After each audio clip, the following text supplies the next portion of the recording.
Welcome, dear friends. This is a podcast all about the metaphysics of jam sessions.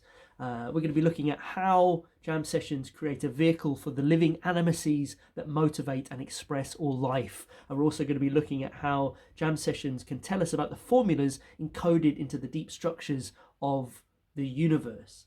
Now, before I start, I'd like to qualify this word metaphysics in full recognition that a jam session, like all phenomena of culture, is essentially an emanation of a biological system, because we are biological beings after all. So in that sense, the jam is organismic and it's ecosystemic and it's intrinsically physical and embodied. However, the jam also connects us with processes and forces that are beyond that which is materially measurable. So in that sense, the jam is a portal to the principles on which the cosmos turns. And in that sense, it's metaphysical. So number one, the jam as a vehicle for living animacies. Any artist will know that we become gripped sometimes by the muse, and metaphors and phrases and sentiments and images and stories germinate and grow inside of us.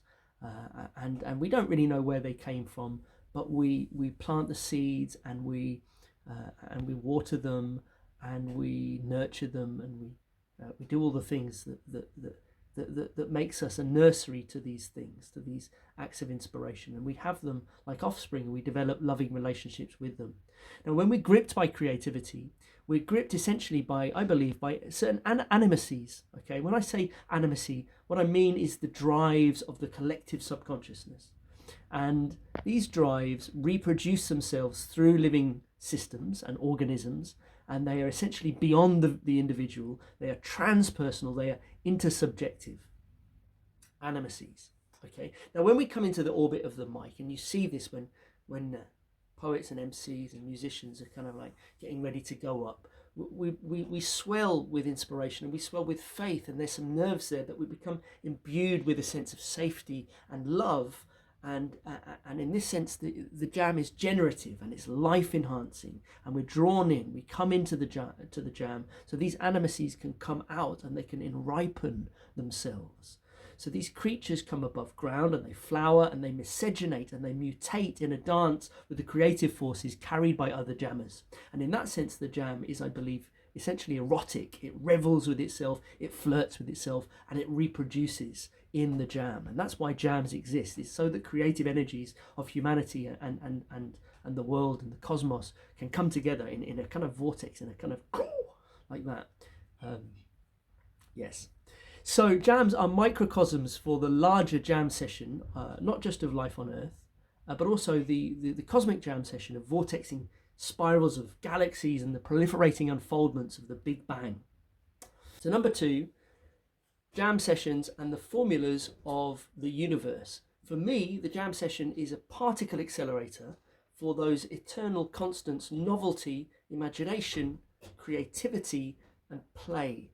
And in a cosmos of phenomena which is perpetually arising and passing away, what remains eternally is imagination, creativity, and play. And we see these things coming into a quickening in the field of the jam session, which is essentially a kind of an insprawlment and an outsprawlment simultaneously. It draws us in, and it also expresses outwards. And in this way, it acts like all energy systems, a bit like a torus field. There's a circularity, and it's transformative. It's a vortex with a center and a periphery, and it feeds and is fed in turn. And I remember I was in Mauer Park in Berlin once, sitting on a hill, and I looked down, and the jam session broke out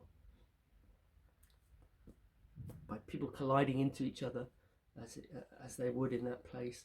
And a jam session broke out, and hundreds of people just kind of like gravitated into it, like almost like iron filings around a magnet, into this circle in the middle. And it was almost like an orgasm of humanity, really. And it had a kind of vertical axis, and it had a horizontal axis, and it was kind of, it was like this, a beautiful thing to see. When we're part of the jam, we're taking part in essentially a simulation of cosmic processes. And this is why it's so beguiling to be part of a jam, to witness a jam, or to take part in a jam, because we're taking part in the spontaneous outfoldment of imagination, creativity, and play. And it is enrapturing, okay, in the words of Wordsworth, with an eye made quiet by the power of harmony and the deep power of joy, we see into the life of things. With an eye made quiet by the power of harmony and the deep power of joy, we see into the life of things. And I feel that musicians and rappers and all jammers are very alive to this. And this is why they talk in kind of semi-metaphysical terms when they talk about flow. The flow is a central concept to freestyle rap. And it's a central concept to music more generally, the flow state, the flow of the music, being in flow. You've got good flow if you've got good bars, right? And this is essentially repeating language used by many spiritual traditions, including Taoism, where the Tao, meaning the way of life, is the core metaphor to describe this is a watery one, right? Because the flow is adaptive, it's fluid, it's responsive, it's a medium of vibration, it moves in currents, and it's ceaselessly in search of balance and equilibrium. That's what water does, right? And really the logic is ultimately one of release and return and peace. So to conclude, the jam session is a portal to the archetypes that animate humanity, and more broadly, they are expressions of the eternal forces of the imagination, creativity, and play.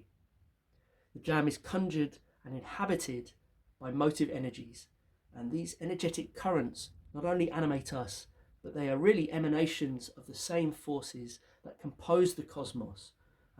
This cosmos which is out sprawling itself into regimes of vibration, compulsion, attraction, and dance.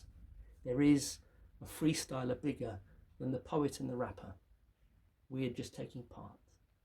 The great poet waits beyond and beneath and chuckles into a cavernous sky.